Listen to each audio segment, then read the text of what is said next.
Deus é a minha força, Deus é a minha luz, Deus é a minha sabedoria, Deus é a minha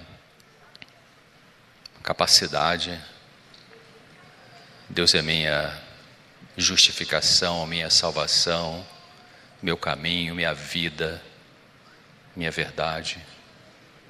Então só por Ele eu posso estar aqui, só por Ele. E vocês são muito importantes para Jesus. Eu espero que tenha aqui pelo menos 400 pessoas que não são membros da Igreja Adventista visitando e participando. Vocês são muito importantes para Jesus, independentemente se você é dessa religião A, B, C ou D cristã. Você sabe que quando Jesus viveu aqui, Ele trabalhava com o ministério de sustento próprio. Sabe disso? Ele não era pago pela associação, ou pela união, ou pela divisão. E vocês eram muito importantes para ajudar o trabalho de Jesus. Quer ver? Eu estou só num preâmbulozinho aqui. No Evangelho de Lucas, capítulo 8. Lucas, capítulo 8, versículos 1 ao 3. Lucas 8, de 1 a 3. Eu concordo plenamente com a professora Vanira de usar a Bíblia em papel. Eu prefiro papel. Prefiro ler do que eletrônico. Faz diferença. Então, Lucas 8 diz assim: e aconteceu depois disso que Jesus andava de cidade em cidade, de aldeia em aldeia, pregando e anunciando o evangelho do reino de Deus, e os 12 discípulos, iam com ele. Agora olha o versículo 2.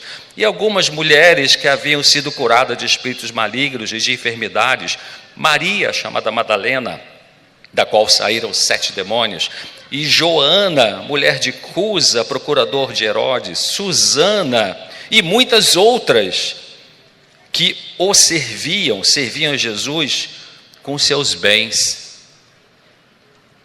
Olha que importância, vocês têm para Jesus. E isso que eu vou colocar agora aqui é o que as pessoas me falaram ao longo dos anos no consultório. Um breve resumo, só algumas pinceladas. Eu não atendo mais, de 2020 para cá eu parei de atender para me dedicar à rádio, TV, palestra, escrever para mim é vital, Eu produzo todo o conteúdo do programa da rádio, do programa da TV, as jornalistas me ajudam em algumas coisas, em geral eu entrego algumas ideias para quem vai produzir o programa aquele dia, naquela semana. E então a gente vê isso, marido. Eu queria parar um pouquinho e fecha seus olhos e vamos orar.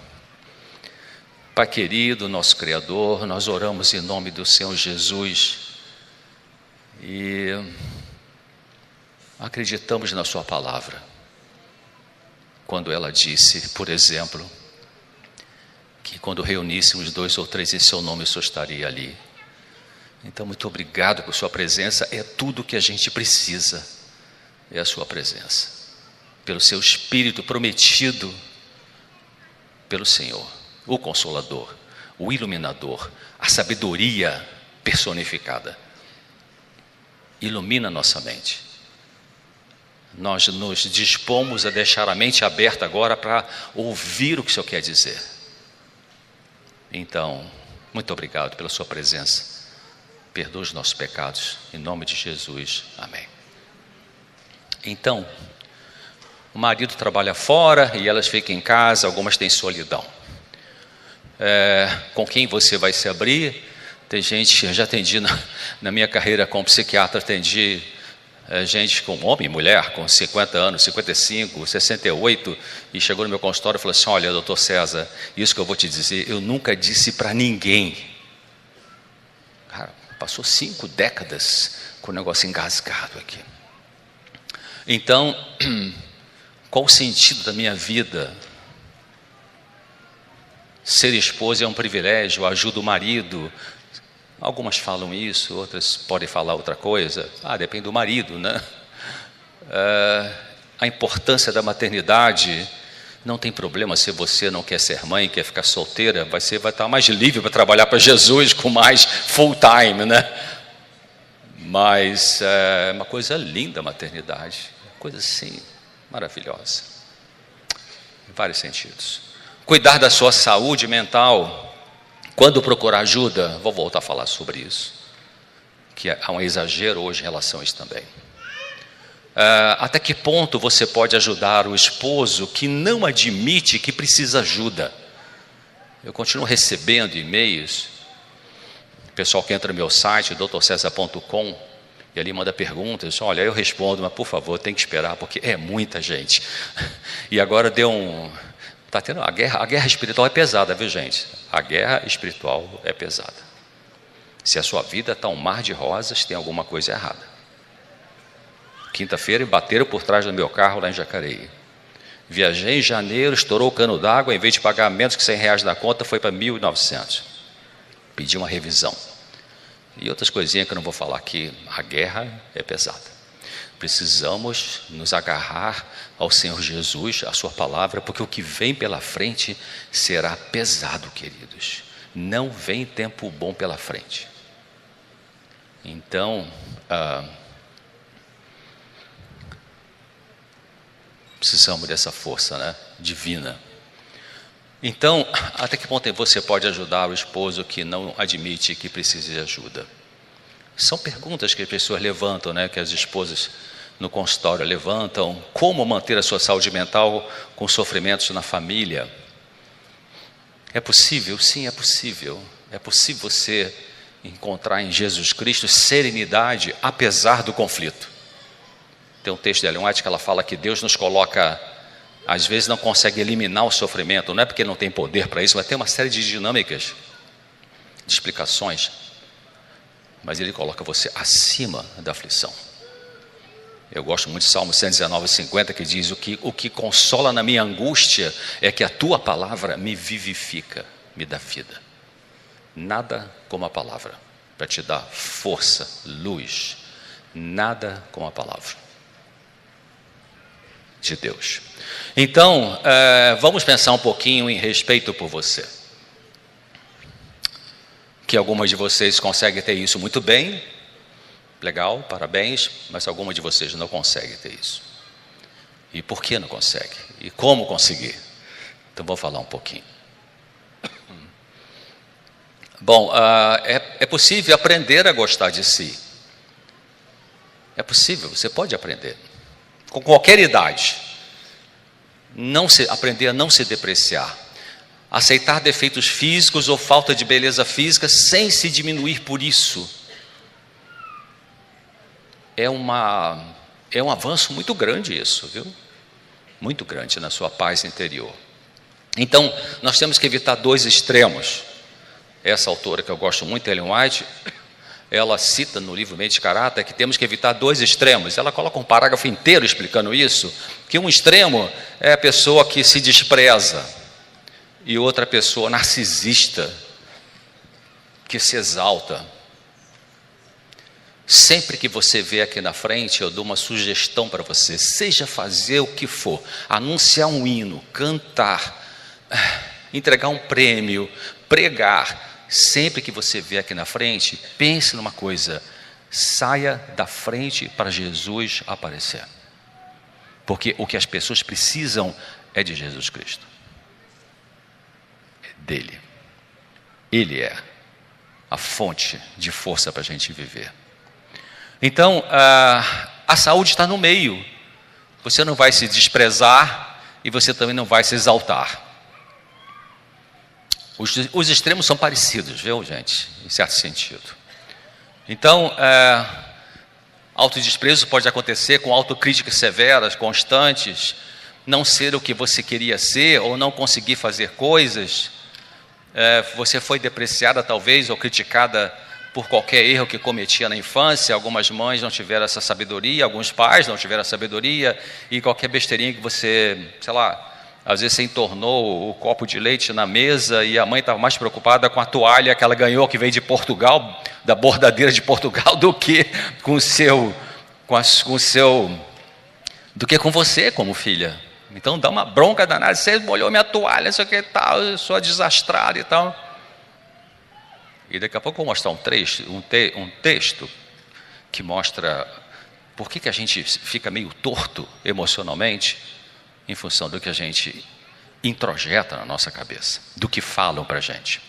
Então, talvez você possa ter sido desvalorizada, mesmo sem cometer erros, mas por ser de um jeito que não agradava os pais. Eu tenho um casal de filhos, tenho 5 netos. Eu pergunto para você, não precisa responder, você que tem 2 ou mais filhos, você tem preferência por algum filho?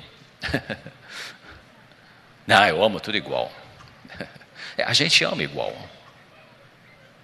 Mas quem é o filho mais fácil e quem é o filho mais difícil de lidar? Você sabe que às vezes o mais difícil de lidar é aquele filho que é parecido com você? Você bate de você peita assim, o cara peita também. Algumas crianças peitam, algumas crianças murcham. Por isso que algumas crianças sofrem mais do que outras. Eu acho injusto isso. Acho injusto. Anos atrás, para algum político ganhar dinheiro, fizeram aquela lei que tinha que ter um estojinho de primeiros socorros no seu carro. Lembra disso? Não sei se alguém lembra disso. Faz anos isso, viu, gente? Primeiros socorros. Então tinha que ter aquilo ali. Algumas crianças parece que elas nascem com um kit de sobrevivência faltando alguma coisa. E outras nascem com mais equipada. Então, isso vai explicando o porquê de alguns terem mais lutas que outros.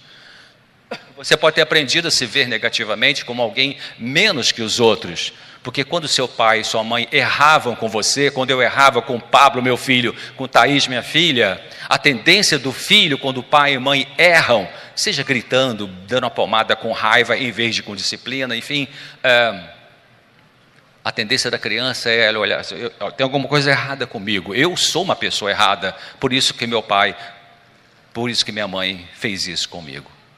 Quando na realidade, não é que a criança é uma pessoa errada, talvez tenha feito uma besteira, uma peraltice, mas ela não é uma pessoa errada. Aquele pai, aquela mãe, naquele dia estava mal com ele mesmo, com ela mesma, por isso perdeu o controle emocional e por isso teve essa atitude com a criança. Mas a criança não consegue, uma criança de 4, 5, 6 anos, não consegue analisar e pensar, peraí, deixa eu pensar aqui, doutor César falou naquela palestra que quando o pai critica porque está nervoso, brigou no trabalho, então quer dizer que ele grita comigo, mas não quer dizer que eu não sou legal, então, então tá bom, deixa o negócio. Você já viu criança pequena no jardim de infância? Coisa linda.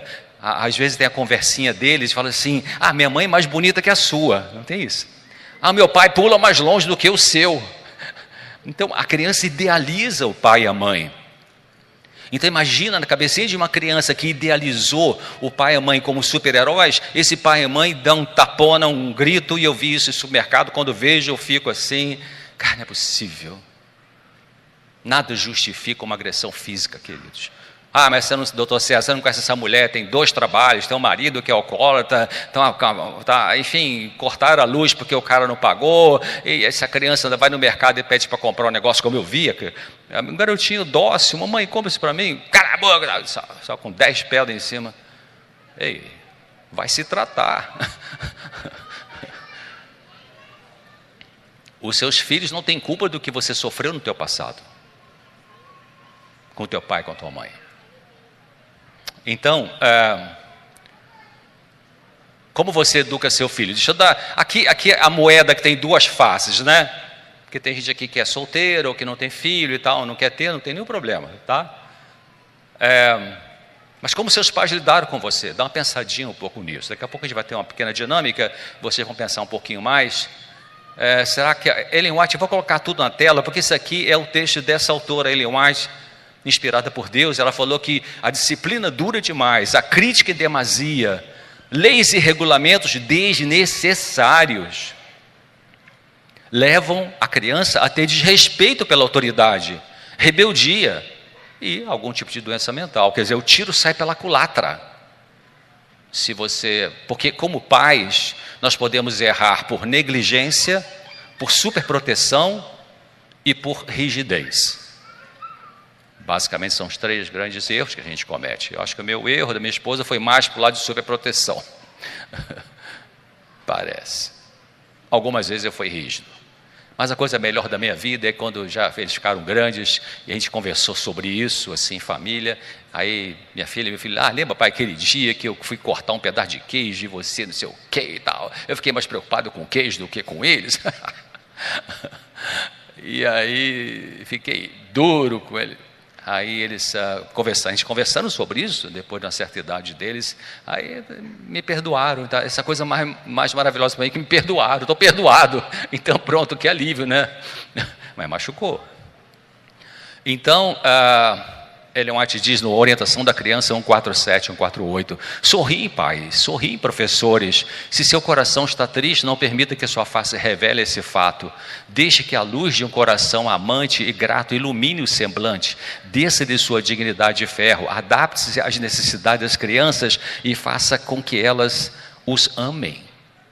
Queridos, o nosso cérebro, o nosso hemisfério direito, ele é emocional, o esquerdo é racional. Claro que tem uma inter-relação, as neurociências verificaram isso, né? De que era uma coisa muito estanque assim. Mas uma coisa é a imagem intelectual que você tem de Deus, de Jesus, hemisfério esquerdo, e outra coisa é a imagem emocional que você tem de Jesus. A imagem emocional é construída a partir de que a imagem emocional sobre Deus, sobre Jesus Cristo, é construída ao longo da infância pela maneira como os pais lidam com as crianças em termos afetivos. A ponto de que, se você teve uma infância muito disfuncional, muito complicada, uma mãe autoritária, um pai abusivo verbal, ou negligente, enfim, você chega na adolescência, numa igreja cristã, aí você lê na Bíblia, Deus é amor, Jesus te ama, morreu por você na cruz. Então intelectualmente você pensa, Deus é amor, mas emocionalmente você faz a seguinte pergunta, é mesmo? Porque o emocional foi machucado com a imagem que papai e mamãe passaram. Interessante isso, e para consertar isso pode demorar um pouquinho, que não precisa terapia também, nem Rivotril. Acima de quaisquer dotes, eu tenho 38 minutos, acima de quaisquer dotes naturais, os hábitos estabelecidos nos primeiros anos decidem se a pessoa será vitoriosa ou vencida na batalha da vida. Poxa, parece um determinismo, né?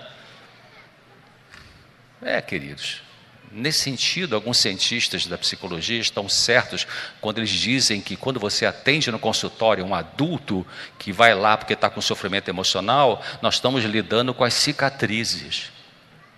A ferida em geral foi feita lá atrás, mesmo que se repita hoje com os chamados fatores de gatilho.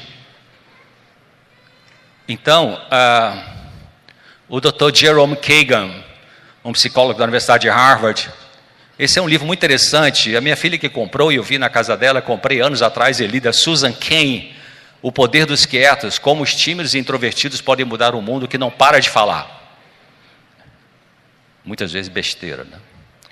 Ou propaganda. Todo o comportamento. O Dr. Kagan, ele pegou 500 bebês, mais ou menos 500 bebês, e foi analisando o comportamento desses bebês. Alguns eram mais agitadinhos, desde pequenininho, balançava a perninha, a mãozinha, outros eram mais paradinhos. E ele foi fazendo um estudo de follow-up, de segmento, e verificou que lá na adolescência, as crianças que eram bebês mais acelerados, mais agitados, ficaram crianças mais serenas. Então é um estudo interessante, mas eu coloquei esse texto aí porque é um cientista que está dizendo, mas você pode se comportar, olha lá embaixo, você pode se comportar assim, né? Demora para esquentar ou não demora, pelo modo como passou o quê? Parece que ela está copiando Ellen White, né? Tem um psicanalista que eu gosto muito dele, tive o prazer de cumprimentá-lo no Congresso Internacional de Psicoterapia, na UERJ, no Rio de Janeiro, Dr. Rollo May, e ele, um homem profundo, um pensador profundo, e ele fala isso também. Às vezes ele fala os primeiros 7 anos da vida, monta a estrutura do que a gente vai trazer para a vida adulta. Então, uma criança frequentemente censurada por alguma falta especial, venha considerar aquela falta como peculiaridade sua ou alguma coisa contra que seria bom esforçar-se. Assim se cria o desânimo e a falta de esperança, muitas vezes oculto sob aparência de indiferença ou arrogância. Então, se você critica sempre uma criança, ela começa a achar que ela é aquilo que você está dizendo que ela é, mesmo que ela não seja. aí ela vai repetir isso na vida. Porque introjeta, você é desastrada, você é desastrada, você é desastrada. E ela começa a ficar desastrada. Mas se você falasse, querida, você derrubou o copo de suco aqui na mesa da mamãe, mas eu sei que você é uma pessoa legal. Ajuda a mamãe, pega o paninho, vamos lá enxugar. Então você é honesta, você faz uma disciplina, pede para ajudar, em vez de superproteger e você fazer tudo sozinha. E você não distrata a criança. Você não distrata a criança. Então, uma mulher, ela está citada no livro da Ana Beatriz. Ana Beatriz é uma psiquiatra que já escreveu uma série de livros, né? Mentes inquietas, mentes perigosas, mentes depressivas. Eu fui em um congresso lá no Nordeste do Brasil, ela estava junto no congresso, trabalhamos juntos no congresso. E ela é hiperativa, por isso que o primeiro livro dela chama-se Mentes Inquietas. Viajamos junto no avião de volta para o Rio, e quando eu procurei, que ela disparou, e ela falava, eu tenho que meio que fazer uma agenda, o que eu boto dentro da bolsa, porque senão eu não sei o que eu botei na bolsa. Muito boa psiquiatra, e nesse livro ela cita o caso de uma mulher que tinha um filho, criança com TDAH, transtorno de atenção e hiperatividade. E essa mulher começou a ter consulta e aprendeu a lidar melhor com esse menino hiperativo. Então essa mulher morava numa casa, e um dia o meninozinho falou assim, mãe, vou brincar lá fora com meus carrinhos no quintal. Aí a mãe, que já tinha aprendido, sabe que ele é hiperativo, disse, querido, você quer brincar mesmo lá fora ou quer brincar no seu quarto? Não, quero brincar lá fora. Então tá bom, pega seus carrinhos e vai lá para fora. Mas mamãe está passando pano aqui no chão da cozinha, que é o trajeto para ir para o quintal. Mamãe não quer que você entre aqui correndo e vai sujar a cozinha de novo, tá? Porque lá tem terra no quintal e mamãe está limpando. Não, tudo bem, tudo certo. Como hiperativo, ele foi brincar no quintal. Daqui a 5 minutos, o que aconteceu? Tchum, igual um foguete entrou pela cozinha. Só que ele parou no meio da cozinha, sem a mãe falar nada. Ele parou. Aí a mãe falou assim, por que você parou? Eu lembrei que você falou para eu não entrar na cozinha que ia sujar aqui. Muito bem, querido, vem cá, dá um abraço aqui, eu sei que você está aprendendo a lidar com isso. Agora pega o pano lá, vem ajudar a mamãe aqui a limpar essa sujeira. Perceberam? Antes disso, o que ela fazia com esse menino numa situação como essa? Seu desastrado, eu falei com você, eu não combinei com você, que você tinha que... Detonava a criança. Então vai dar Ritalina para essa criança, e você detona, I'm sorry, diz o americano. A medicação nunca substitui o comportamento, que precisa ser construído, ou reconstruído, ou desaprendido, ou aprendido de novo. Então, bom, eu só fui lá um pouquinho na questão de criança, deixa eu voltar aqui para você como mulher. Então, tem pessoas que têm um excesso de autovalorização, pessoas meio arrogantes, sabe aquele negócio, sabe com quem está falando, né? Isso é muito típico de pessoal de Brasília, né? Compensação inconsciente de sensação de inferioridade, será que é? Maturidade intelectual, racional, cultural, empresarial é diferente de maturidade afetiva. Uma não acompanha a outra necessariamente. Você pode construir uma baita empresa com muito sucesso financeiro, econômico, mas tem uma dor aqui que você não sabe lidar com ela. Ainda. Essa palavra é mágica, viu, gente? É uma dica que eu dou para vocês. Quando eu atendi no consultório e a pessoa fala, doutor, você não consigo isso. E você não consegue ainda. Porque se você bota vírgula ainda, você abre a possibilidade de mudança. Mas você bate o martelo, não consigo, não vai conseguir. Mesmo podendo conseguir. Então,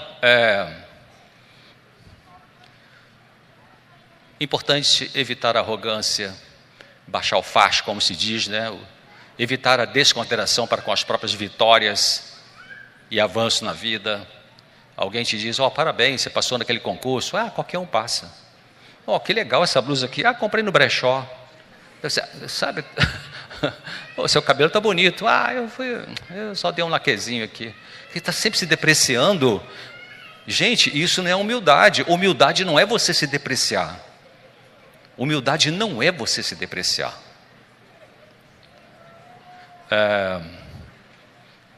Como você pode demonstrar um desrespeito pessoal?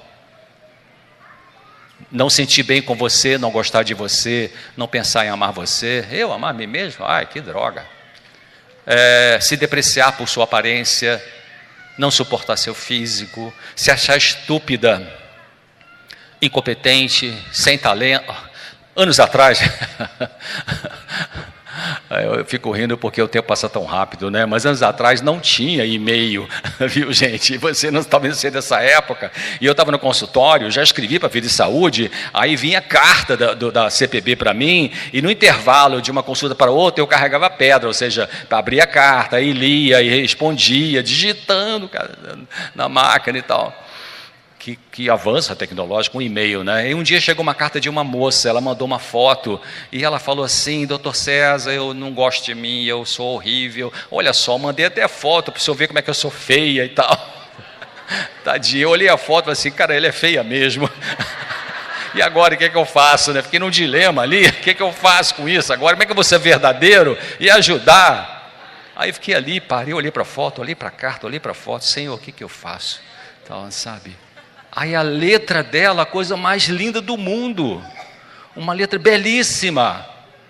Eu falei, Céu, você tem uma letra tão linda, quantas outras coisas lindas você tem? Entrei por aí para ajudá-la, né? Quando você aceita a sua limitação e para de brigar com você, você relaxa. Você consegue ficar mais serena, mais calma. Não vai ficar brigando com o marido toda hora. Então, achar que ninguém é capaz de amar você, isso é uma forma de você mostrar desrespeito pessoal. Como assim? Mesmo que seus sentimentos não sejam errados, você pode achar que eles não importam.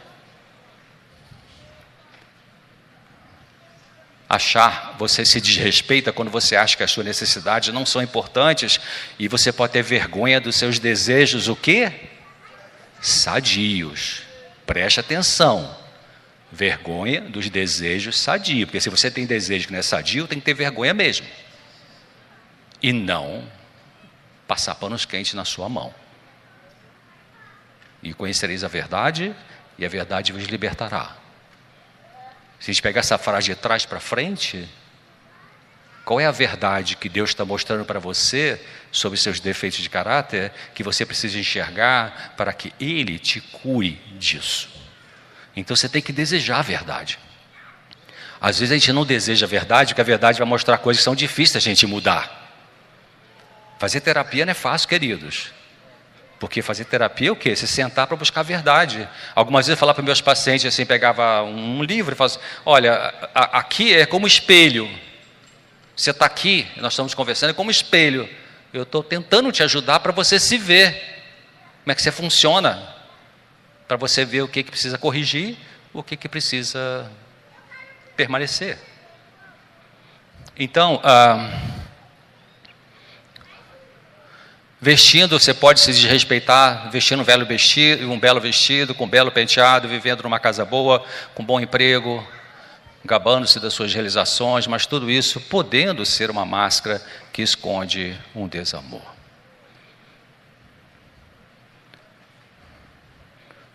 Você pode se desrespeitar se punindo, dizendo coisa negativa sobre você, permitindo que ajudem você a se sentir mal ou culpada, permitindo ser maltratada sem colocar limite. Preste atenção, porque você pode criar armadilha para você mesma.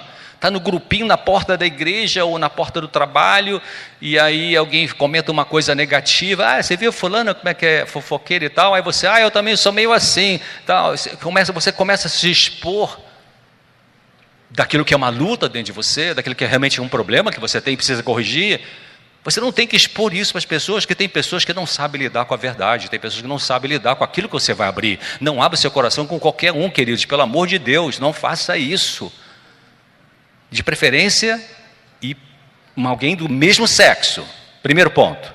Segundo ponto, alguém de mais experiência. Terceiro ponto, alguém que tenha um compromisso com Jesus Cristo. Que saiba ter empatia. Então, você pode desrespeitar a si mesmo, implicando constantemente com você, amontoando um monte de eu devia, né? Eu devia aquilo. ficando o tempo todo preocupado em como agradar os outros, o que fazer para ganhar afeto e aplauso dos outros, como ser perfeito e evitar a vergonha tóxica, né? A gente chama. Para com isso, né? O primeiro vaso que sai do nosso coração, uma baita aorta, né? A aorta torácica, depois ela desce, a aorta abdominal, divide na femoral direita, femoral esquerda. Essa aorta, que é um vaso dessa grossura assim, que vai levar sangue para todo o corpo. O primeiro ramo que sai da aorta vai para onde? Para o coração. Vai para ele mesmo. O coração manda para todo mundo, mas ele precisa ter alguém que manda para ele. Então o primeiro vasinho que tem ali é para ele. Isso não é egoísmo. Cuidar de você, cuidar bem de você não é egoísmo. Egoísmo é só cuidar de você. Isso é egoísmo. Que temos que correr disso porque é uma tragédia. Então, você pode ser viciado em trabalhar. Você pode impedir de desfrutar certas coisas na vida. Muitos anos atrás, eu li um livro, tem um psicólogo americano chamado Lawrence Lee Chan. Ele é um psicólogo que trabalhou mais de 20 anos só com pacientes terminais. E um livro chama-se O Câncer com Ponto de Mutação e o outro chama-se Brigando pela Vida. E ele conta o caso de uma mulher que foi uma advogada americana, bem-sucedida financeiramente, profissionalmente. Ela teve câncer de mama. E ele conta o caso de uma médica brasileira que ele atendeu, que também teve câncer de mama. E então foi fazer o tratamento, do protocolo de tratamento de câncer, e foi fazer terapia com ele. Então, o que ele foi verificar? O que essa advogada começou a perceber? Que ela a vida inteira gostava de música. Isso é o número 1 da vida dela. Então, ela até tem a frase dela no livro assim: agora que eu tenho câncer, vou fazer o que eu quero. E ela largou o direito e meteu a cara na música. E a médica brasileira, ela começou a perceber, na ajuda psicológica que recebeu, de que ela gostava de uma outra especialidade, que daria menos dinheiro para ela. E ela mudou a especialidade. Então, quando fizeram um estudo de segmento, né, de acompanhamento dessas pacientes que fizeram mudanças significativas na vida, as que fizeram mudanças importantes na vida, tiveram mais sobrevida, melhores respostas de tratamento do câncer. Interessante, né? Também você desrespeita quando mantém relacionamentos destrutivos, às vezes por carência afetiva. Eu já escrevi um artigo, porque o feminicídio é uma coisa horrível, né? Realmente, 90 por cento das agressões nos lares são feitas por homens contra mulheres. E depois procura lá, eu já gravei um programa sobre isso também. Mas eu coloquei um outro lado, porque a mídia coloca sempre esse lado aí. A mulher vítima, a mulher tá cá, a mulher espancada, tem que ter a delegacia da mulher, tá tudo certo, tem que fazer mesmo isso aí. Tem que pegar o cara, botar para treinar ele com, sei lá, como lidar com o ser humano, né? Enfim.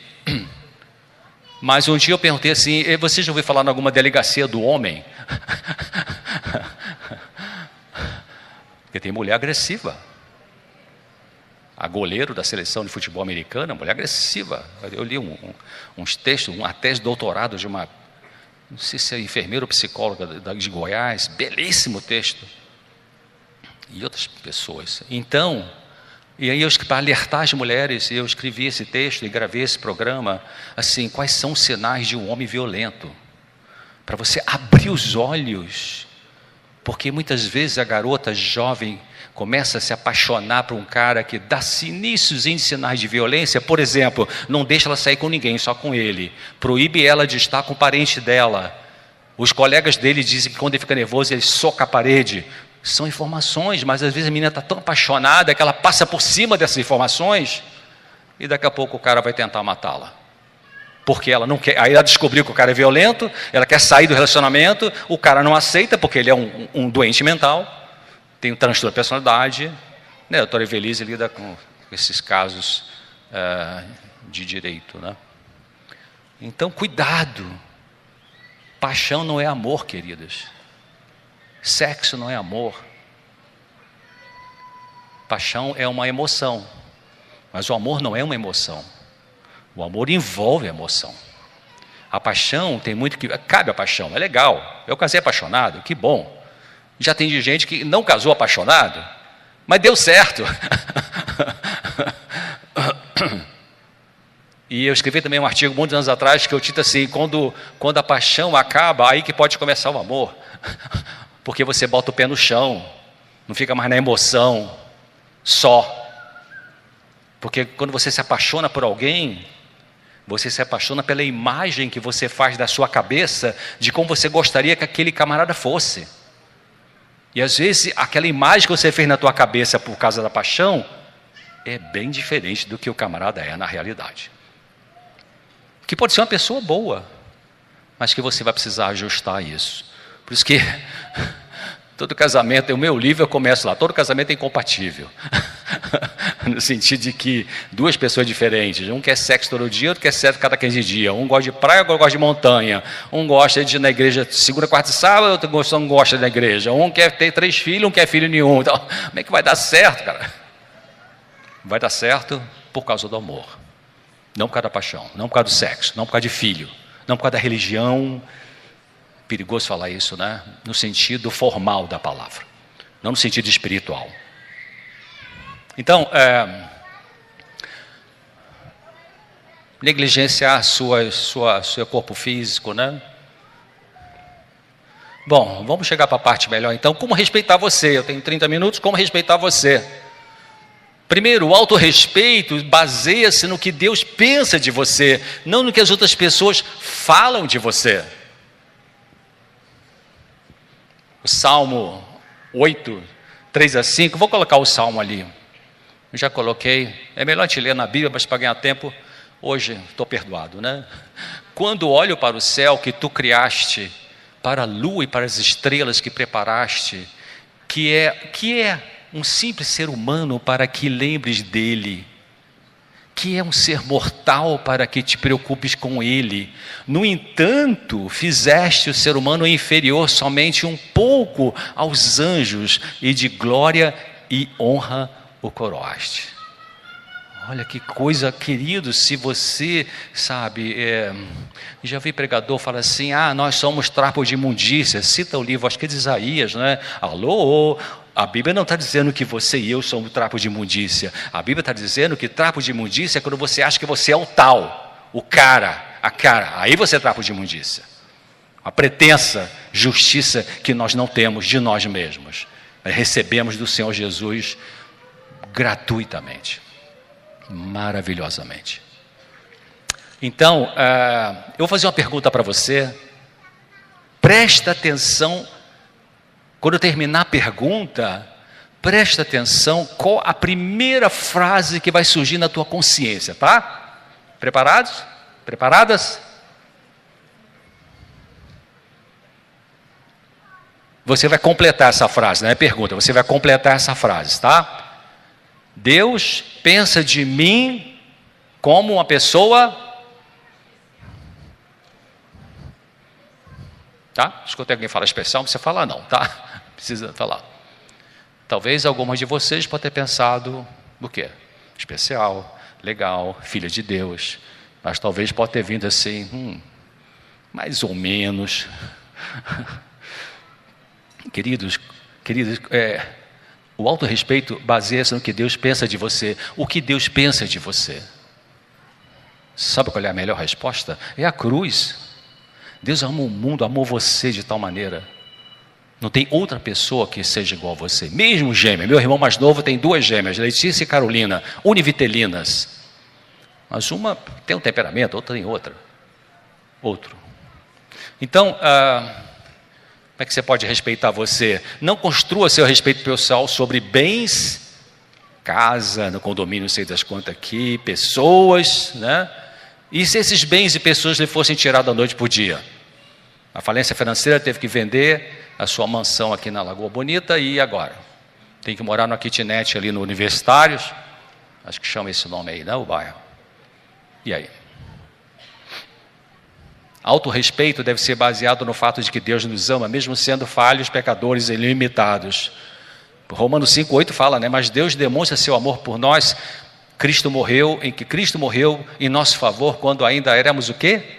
Pecadores. Eu gosto muito de uma frase do Senhor Jesus, quando ele fala assim: não foram vocês que escolheram a mim, mas eu escolhi vocês. Eu chamei vocês. Eu estava nas trevas, querido. Fumava, bebia, essa besteirada toda. Veio uma família muito católica lá no Rio de Janeiro. E na faculdade de medicina, um colega começou a falar de Bíblia para mim. Lá vem ele com Bíblia. Graças a Deus, né? Então, Deus foi lá e chamou, como Ele faz com todas as pessoas. Então, interrompa pensamentos autodestrutivos, autoatacadores. Toda vez que você pegar o pensamento na tua cabeça que você está se depreciando, uma coisa é se autoanalisar e outra coisa é se depreciar. E Jesus não quer que você se deprecie.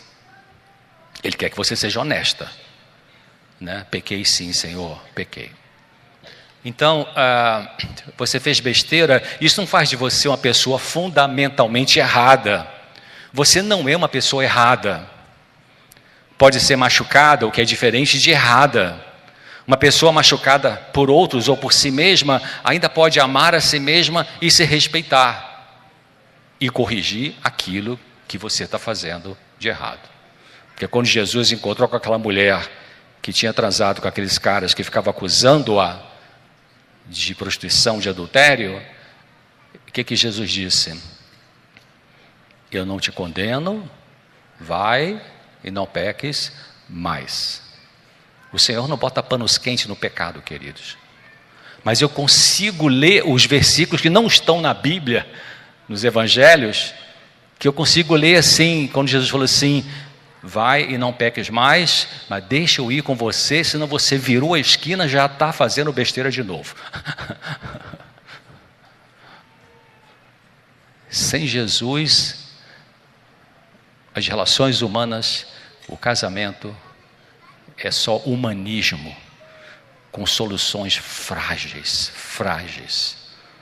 Pior ainda quando entra aquelas ideologias malucas, como ideologia de gênero, para perturbar a cabeça das crianças. E eu gravei agora um vídeo e falei: gente, Jesus falou, não mexa com as crianças.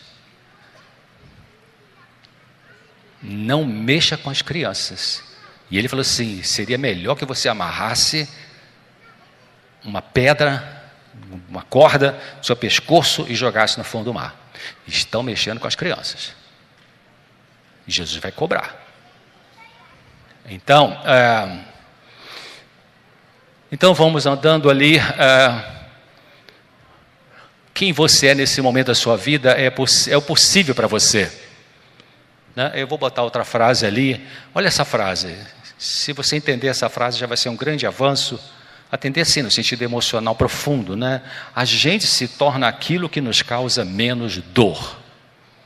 Isso que você é hoje como ser humano, mesmo com os aspectos que você não gosta em você, é o melhor que você conseguiu. Então pare de se detonar, de se depreciar e comece a pensar: bom, como é que eu posso melhorar isso que eu não gosto de mim mesma? Entendeu? Você para com autodesprezo, para com pensamento de autoataque e começa a pensar: como é que eu posso cuidar melhor de mim? Como é que eu posso me tornar uma pessoa melhor? Comigo mesma e com os outros. E começa a trabalhar em cima disso. Você não é um erro. Vamos pulando aqui. Comece a aprender a deixar de fazer as coisas que magoam você.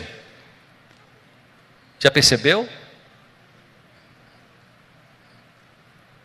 Você acabou de almoçar, quer perder peso, mas aí estava tão boa a comida que você vai, faz o segundo prato. Aí depois você se sente mal consigo mesma. Então naquela hora que você terminou, a fome já passou, mas a gula ainda não, empurra o prato. Eu estava almoçando com um convidado que eu chamei, um colega médico, que perdeu bastante peso. Estávamos almoçando no restaurante da Novo Tempo, e eu vi que ele botou pouca comida. E aquilo me ajudou a pensar. E aí quando ele terminou, eu pensei, ele vai pegar mais, porque ele pegou tão pouco. Aí conversando e tal, um olho no padre e outro na missa, né? Aí ele acabou, cruzou os talheres e empurrou o prato assim. Aquela empurrada de prato, eu consegui ler assim na consciência dele. Não vou repetir, vou resistir. É difícil, né? Estou tentando fazer isso. Então, cuidado para você não fazer coisa que te magoa e depois você se afunda. Quando chegar no final do dia, você vai deitar, então você pensa assim, eu faço isso com muita frequência. E agradeço a Deus. Deus, muito obrigado porque o Senhor me ajudou a fazer aquilo. Eu faço uma breve autoanálise do meu dia. E quando eu vejo que eu não consegui, eu peço perdão se foi algum erro que eu cometi, algum pecado, ou foi alguma prioridade que eu coloquei por causa do meu eu, não por causa da necessidade, enfim. Então essa autoanálise é importante de a gente fazer. Para ter o crescimento pessoal. Não pense que seu valor como pessoa depende de como seu pai, seu irmão, seu amigo, seu namorado, seu noivo, seu companheiro te trata. Vocês já ouviram falar nos 3 Cs? Já falei isso várias vezes, gravei programa. Vamos supor que uma mulher convive com um homem que é alcoólatra.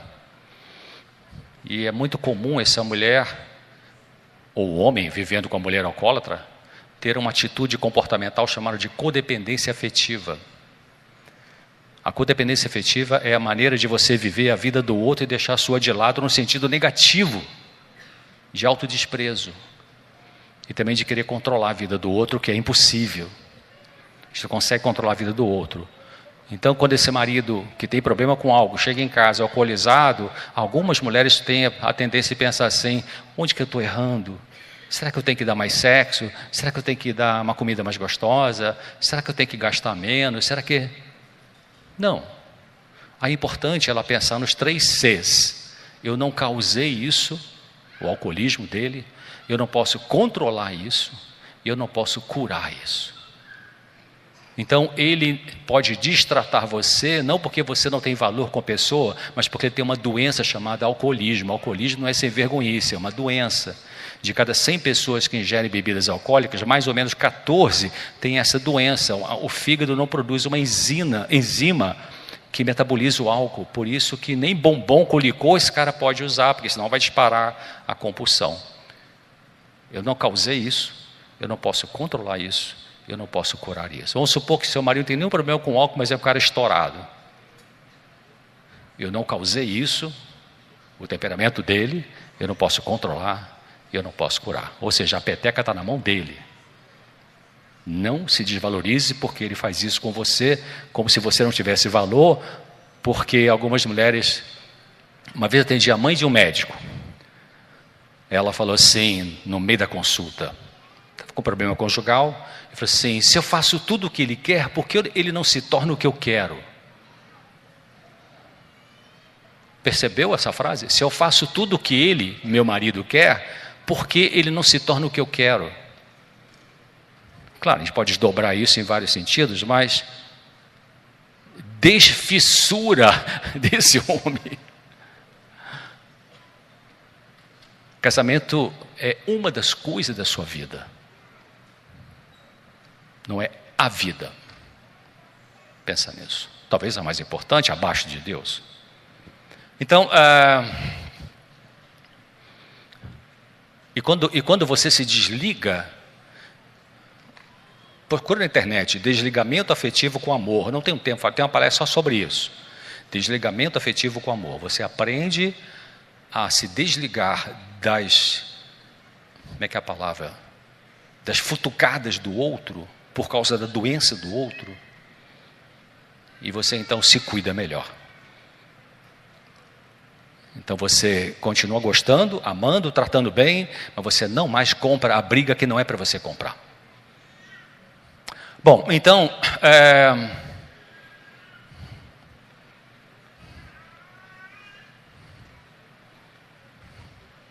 aprenda a cuidar de você, apreciar a sua vida, a amar-se, aceitar-se com os defeitos que tem, com os pontos fortes e fracos e na relação com o Senhor Jesus, Ele vai te mostrando as coisas contaminadas de dentro que precisamos de ter a purificação. E precisamos agora,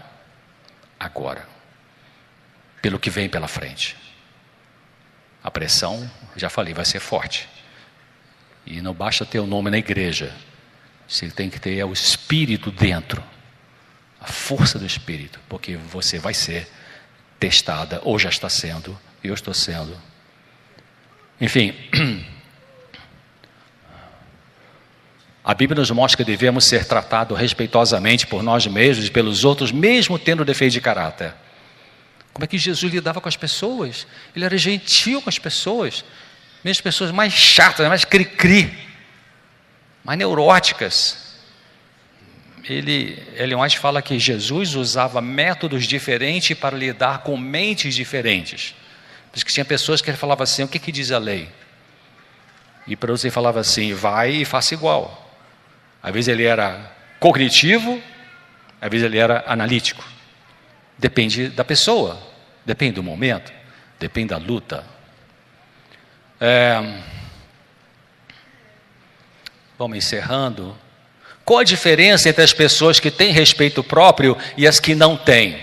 As que têm não implicam com elas mesmas por ser quem são. Interessante, você implica com você? Para de implicar. Você não é uma pessoa de segunda classe porque erra, mesmo que seu marido ou outra pessoa te diga isso. E aí é importante a individualidade. Você precisa preservar a sua individualidade. O casamento não pode anular a sua individualidade. Isso significa que você vai continuar gostando de uma coisa e ele de outra. Ele tem que respeitar você e você respeitar a ele. Ellen White fala disso, acho que eu tenho um texto aqui. Vamos ver aqui, deixa eu botar aqui, vou pular um pouquinho aqui. O texto vai chegar. Valorize o que tem conseguido, apesar dos problemas que enfrenta ou que ainda existem em sua personalidade. No final do dia, você viu que acertou e acertou nisso, errou naquilo, e Senhor, muito obrigado porque eu consegui fazer aquilo que estava tão difícil para fazer, mas eu consegui com a sua ajuda. Legal. Me perdoa por aquilo que eu não consegui. Então você se trata com misericórdia. Não é botar panos quentes nos erros, por favor. Não é graça barata que eu estou falando, queridos. É oba-oba espiritual. Isso é do demônio. O que você expressa influi em você. O que você mais pensa no final de um dia? O que você pensa influi em você mesma. As palavras agem sobre o que você pensa. Você se torna o que você mais pensa. Por isso que Deus fala em Filipenses 4:8, tudo que é bom, tudo que é honesto, tudo que é puro, seja isso que ocupe o seu pensamento. Então, deixa eu pular aqui. Talvez o único ser humano que pode amar você, ser humano, do jeito que você quer ser amada, seja você mesma. E às vezes é difícil isso, hein? Você não é perfeita, ninguém é. Você não pode fazer com que os outros sejam perfeitos, mas apesar disso você é digna de amor, de respeito e de alegria.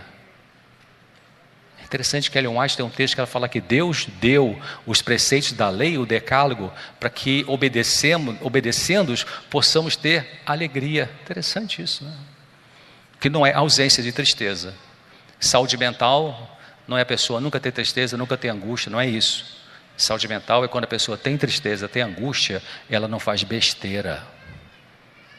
Infidelidade, cocaína, enfia a cara num Rivotril, enfim.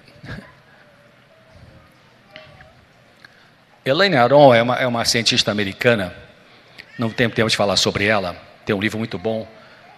Ela desenvolveu um traço de personalidade, ela estudou com ressonância magnética, e chama-se Pessoas Altamente Sensíveis. Na internet você acha o livro dela.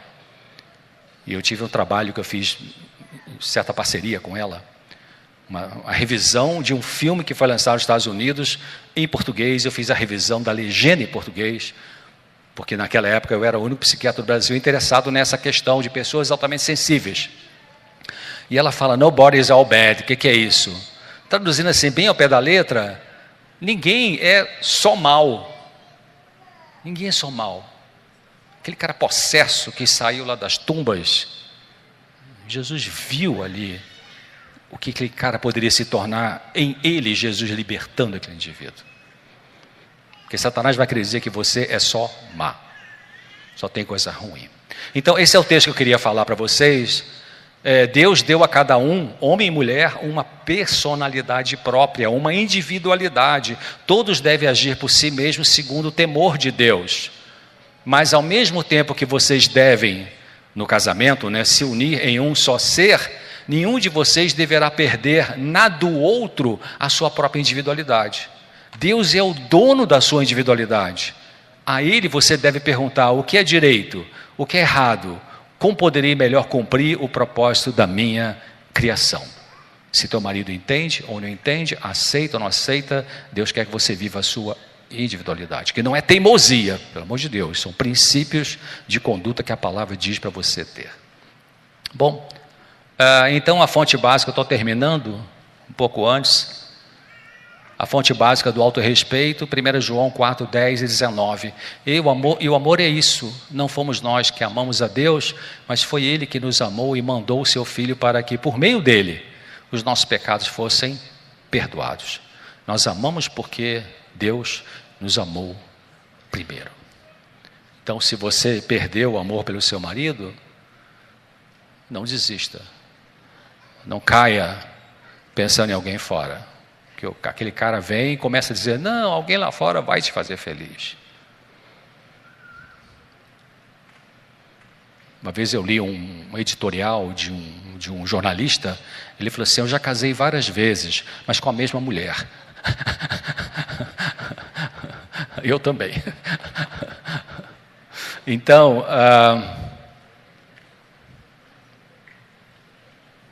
firme-se no Senhor Jesus, e Ele irá desembaraçar o teu caminho e vai te curar. Obrigado.